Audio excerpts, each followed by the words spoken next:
गरीबी भौतिक संपत्तियों एवं धन के अभाव की स्थिति। गरीबी या निर्धनता जीवन जीने की साधनों या इस हेतु धन के अभाव की एक स्थिति है। गरीबी उन वस्तुओं की पर्याप्त आपूर्ति का अभाव है जो व्यक्ति तथा उसके परिवार के स्वास्थ्य और कुशलता को बनाए रखने में आवश्यक है। इस प्रकार केवल भोजन, वस्त्र और आवास के प्रबंध से ही निर्धनता की समस्या समाप्त नहीं हो जाती, बल्कि व्यक्तियों के लिए ऐसी वस्तुएं भी प्राप्त होना आवश्यक है जिससे स्वास्थ्य और कुशलता का एक सामान्य स्तर बनाए रखा जा सके। गरीबी में जीवन जीना इतना आसान नहीं है। गरीबी एक ऐसी स्थिति है जिसमें किसी व्यक्ति या लोग के समूह के पास पर्याप्त पैसा या जीवन जीने के लिए आवश्यक बुनियादी चीजें नहीं होती है। गरीबी का मतलब है कि कोई व्यक्ति अपना नौकरी से इतना पैसा नहीं कमा पाता कि वह अपनी बुनियादी ज़रूरतों को पूरा कर सके। जो लोग और परिवार गरीब हैं, उनके पास रहने के लिए अच्छी जगह, साफ पानी, स्वास्थ्य, भोजन और चिकित्सा देखभाल नहीं हो पा रहा है। गरीबी के कारण क्या है? बहुत से लोगों के पास अभी भी गुणवत्तापूर्ण शिक्षा, स्वास्थ्य सेवा, बिजली, स्वच्छ पानी और अन्य आवश्यक सुविधाएं नहीं है। यह अक्सर उनकी असामाजिक पृष्ठभूमि, लिंग, जाति या तथा स्थान के कारण होता है।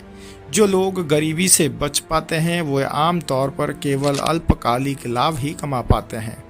आर्थिक झटके, खाद्य सुरक्षा की कमी और जलवायु परिवर्तन के कारण वे अपना सारा प्रगति खो सकते हैं और गरीबी में वापस आ सकते हैं। गरीबी से बच पाना मुश्किल है और ये अक्सर एक पीढ़ी से दूसरी पीढ़ी को हस्तांतरित होता है। आमतौर पर गरीबी के कारण नशीली दवाओं और शराब का दुरुपयोग, शिक्षा तक सीमित पहुंच, घटिया आवास और रहने की स्थिति और बीमारी में वृद्धि होता है। जैसे जैसे असमानता बढ़ती है, गरीबी समाज में तनाव को बढ़ा सकता है। जब लोग गरीब होते हैं तो ये मुद्दे अक्सर अपराध दर में भी वृद्धि का कारण बनते हैं। प्रत्येक देश अपने स्वयं के नियमों का उपयोग करके ये पता लगा सकता है कि कितने लोग गरीब हैं। भारत में अनुमान है कि विश्व की संपूर्ण गरीब आबादी का एक तीसरा हिस्सा है। भारत में गरीबी बहुत व्यापक है किंतु बहुत तेजी से कम भी हो रहा है। अनुमान है कि विश्व की संपूर्ण गरीब आबादी का तीसरा हिस्सा भारत में मौजूद है।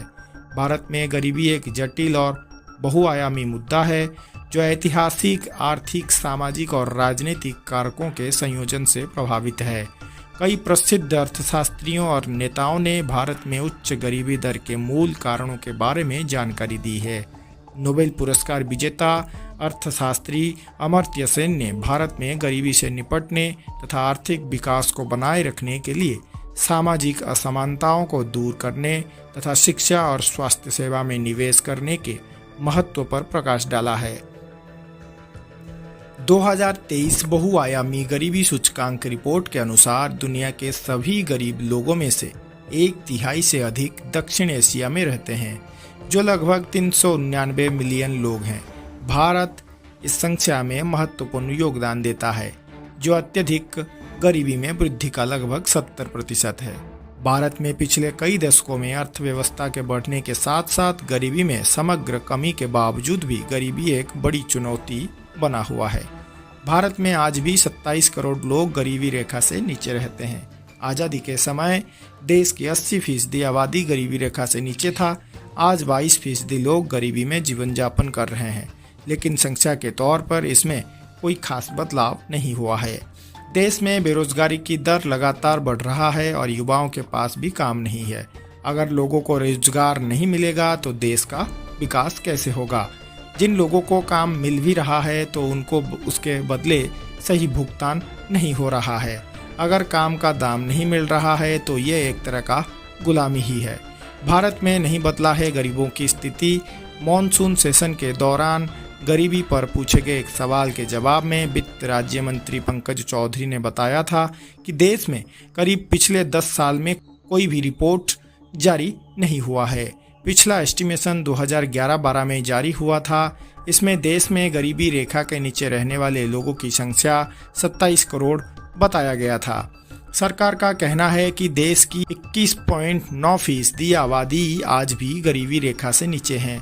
सरकार का कहना है कि गांव में रहने वाला व्यक्ति जो हर दिन 26 रुपये और शहर में रहने वाला व्यक्ति जो हर दिन 32 रुपये खर्च नहीं कर पा रहा है तो वो गरीबी रेखा से नीचे माना जाएगा। राज्यों की बात की जाए तो छत्तीसगढ़ सबसे ज़्यादा गरीब राज्य है। झारखंड, मध्य प्रदेश, उड़ीसा और आसाम में भी गरीबी चरम पर है। गरीबों का बच्चों पर भी ज़बरदस्त असर पड़ता है।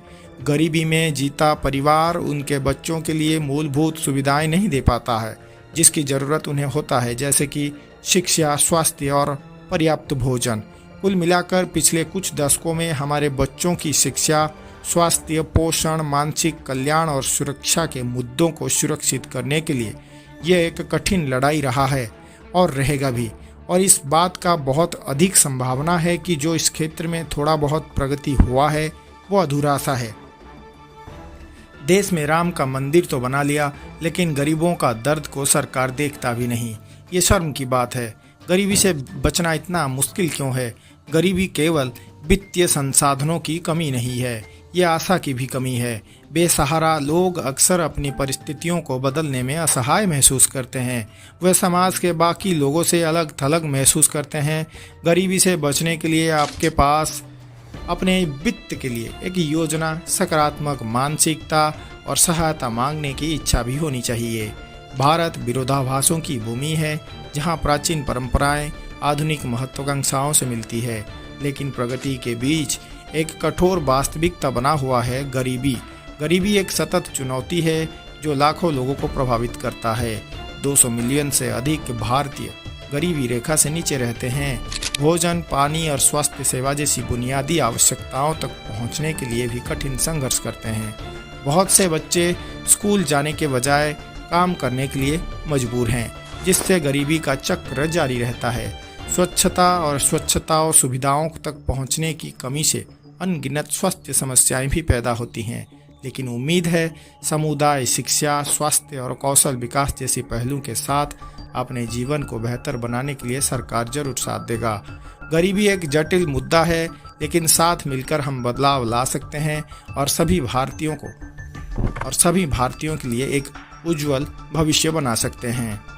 Thank you. वीडियो आपको कैसा लगा कमेंट में कमेंट करके ज़रूर बताइएगा। Thank you.